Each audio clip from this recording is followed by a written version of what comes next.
Hi, welcome to Three Things Thursday with Robert Hertel. So here we are, the last week of the first half of 2017. I mean, time is just flying by. But let's get pumped. Let's get excited. Let's get energized because here we are. It is the second half of 2017's coming up. It's showtime. It's game time. It's time for us to close out the year strong, blow past all of our goals, and have a monster 2017. And here's the thing, I can tell you this right now. Some interesting things have happened in the last couple weeks. For agents that are going to put in the work and put in the effort, second half of 2017 is going to be monster for you. You want to know why? Because you're already starting to see agents tail off, right? First half of the year came by and maybe they didn't hit their goals or anything like that, and now they're in the dumps. But here's the one that gets me the most, right? Kids are out of school now. So the last couple weeks I've been getting this. Well, I can't come to meetings or I can't meet you for recruiting and things like that because, the kids are out of school. What do you mean the kids are out of school? Like, you knew this was going to happen, right? The kids start school in September. They tell you the exact day the kids are going to be out of school. I don't know why. When that day happened, you freaked out and go, oh my God, what am I going to do? You've had all this time to figure this out. Plus, they've been out of school before, right? Like, this is not the first time this has happened for most cases. But again, that's why the agents who put in the work are going to have a monster second half because your competition's dying down. And here we are. It's summertime. It's peak time, man. It's peak time to be buying and selling homes. So for those of you who put in the work, it's going to be a monster second half. All right, so let's get into this. So today we're going to do part 2 of the habits of effective real estate agents for 2017. So last week we did part 1 of 1, 2, and 3. So number 1 was discipline, who they work with and where they work. Number 2 was their masters of their schedule. Number 3 was their master presenters, okay? So today we're going to go over 4 through 6. Now, I want to reiterate something because I don't know if I did this in the last video, but this got brought up. The order of which I'm presenting does not reflect the order of the importance of these habits, okay? It's just, that's how I put them on paper, right? So you should do all of these. These are highly effective habits of top producing real estate agents, but it's not necessarily one's more important than the other as far as how I'm presenting them. It's just how I put it on paper, okay? So that's that. So let's get into this, all right? So 3 Things Thursday, Habits of Effective Real Estate Agents, part 2, we're going to go over numbers 4 through 6. All right, here we go. The number 4 habit of effective agents 2017 is that they're experts at asking questions, all right? You have to ask questions in sales, okay? They always say selling, not telling, right? It's all about asking questions. You have to be great at asking questions. Why? Why do you have to be great at asking questions? Because 1, asking questions show that you care, right? When you're asking about them, well, when do you plan on moving? What is it about that city that makes you want to go there? How soon do you have to be there? What's the price that you want? Do you want all your cash out? Have you ever thought about selling yourself? It's all about them. It's all about them, okay? Mike Ferry always says, MMFI, make me feel important. You're making them feel important because it's all about them because you're asking questions and you're asking the right questions that's leading to yeses. Which brings me to the other point is it keeps them engaged, right? If you're just telling the whole time, they're not engaged. And being that it's 2017, when somebody's not engaged, they just kind of pick up their phone, they're checking things, and kind of looking around, what's going on. They're not engaged. If you want to get people to work with you, they got to be engaged, right? So they got to be answering questions. They have to be part of the conversation.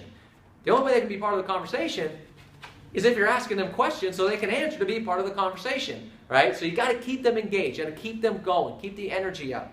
And here's the thing. Questions will lead them down the path to signing with you. Okay?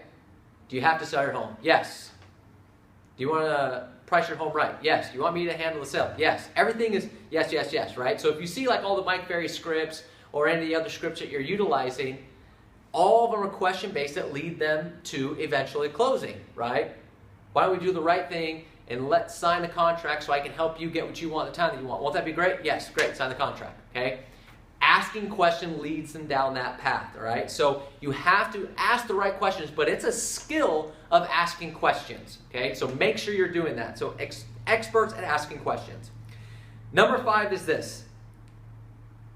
They are students of understanding the personality styles, okay? When I'm talking about personality styles, I'm talking about amiable, analytical, expressive, driver. Okay, those 4 personality styles. And you know, if you've been to any sort of Mike Ferry seminar, you listen to Neil Schwartz or anything like that, they tell you that this skill alone will probably almost add 15, 20 deals to your portfolio a year. Okay, and I mean, the way I put it was, this is how top agents move from signing 40 to 50% of their listing presentations to signing 70 to 80%, understanding the personality style. Okay? If someone's an amiable and you know how to talk to an amiable, you know how to get them on your side, that's going to help you. Driver, okay? Be more direct, expressive, you know what they want to hear, they love all these other different things. Analytical, they want to see the numbers, okay?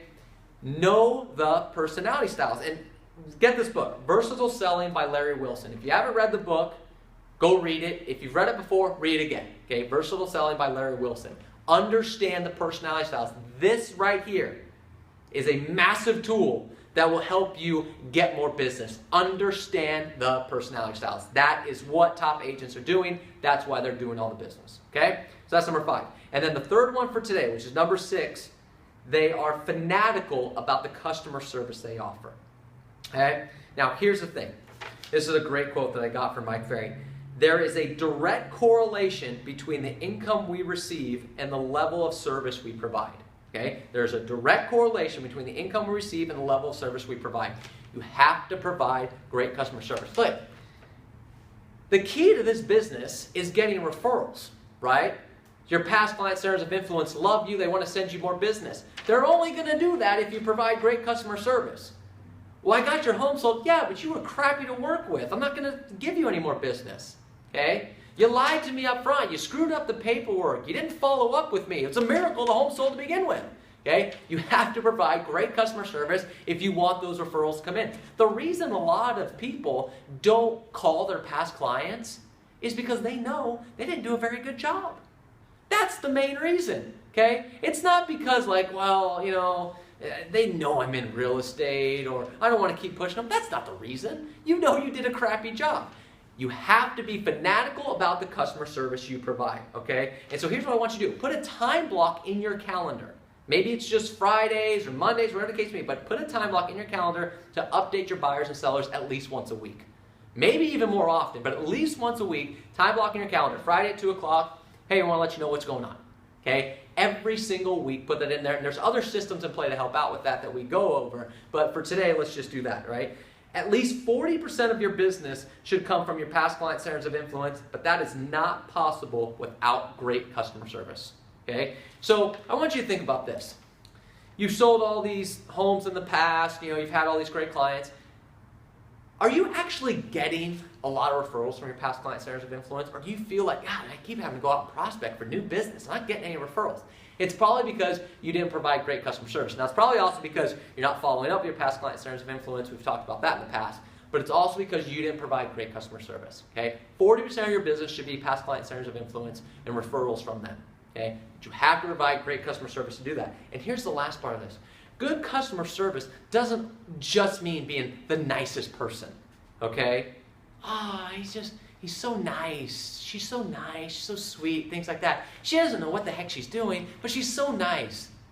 That's not always great customer service. I don't know what I'm doing, but I'm just going to be really nice to them, okay? Oh, I'm so sorry. I didn't know. No, okay? You could actually be a jerk. You could be direct, be a jerk, but if you provide great service, that's all that matters. I have plenty of agents. I could give you a list that people don't want to hang out with them. They're like, hey, I don't know if I want to hang out with the guy. He's kind of rude, you know, he's kind of standoffish, a little too direct for me. But, man, I tell you, when it comes to selling my house, that's my agent, man, because he is just the best. He's on top of it, gives me great service, all these other things.